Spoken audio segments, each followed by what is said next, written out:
Switch gears next and head to Quebec, where the foreign minister announced to the G7 today that Canada's sovereignty isn't up for debate. Those were the words from Melanie Joy after she wrapped up a meeting with other foreign ministers, including U.S. Secretary of State Marco Rubio. Jason Gaidola has more.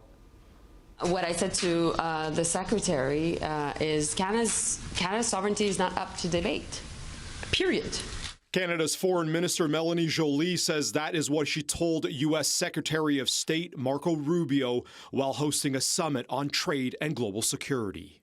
There's no argument, there's no conversation about it, there's no need to talk about it. You're here, you respect us, you respect our sovereignty, you're in our country, you respect our people, period. Speaking on the final day of a two-day G7 meeting with other foreign ministers near Quebec City, Joly says she had to set the record straight with her counterparts from Europe.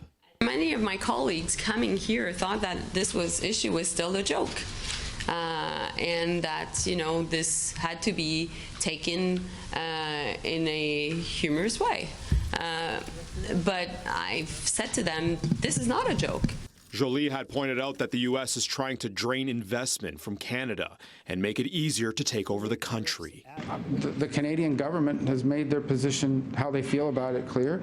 The president has made his argument as to why he thinks Canada would be better off joining the United States for economic purposes. In response, Ottawa did receive some support and solidarity, primarily from Germany. And if you look at the final declaration underlining the territorial integrity for countries, this means every country in the world, and obviously especially NATO countries like Canada, Germany, and all the others.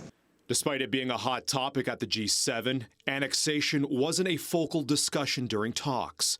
A collective backing on the U.S.'s ceasefire proposal in Ukraine was on the agenda, as well as U.S. tariffs on Canada and the European Union. Rubio argues that only Trump will be the decision maker on reversing tariffs.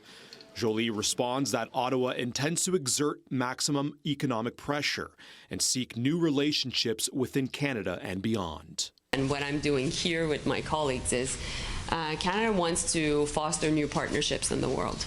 We want to be closer to Europe. We want to be closer to Britain, to the UK. And in their discussion, Joly says she encouraged Rubio to help organize a call between Trump and newly sworn-in Prime Minister Mark Carney, adding that those efforts will be made in the coming days. Today, Carney expressed that he looks forward to a conversation with the U.S. president.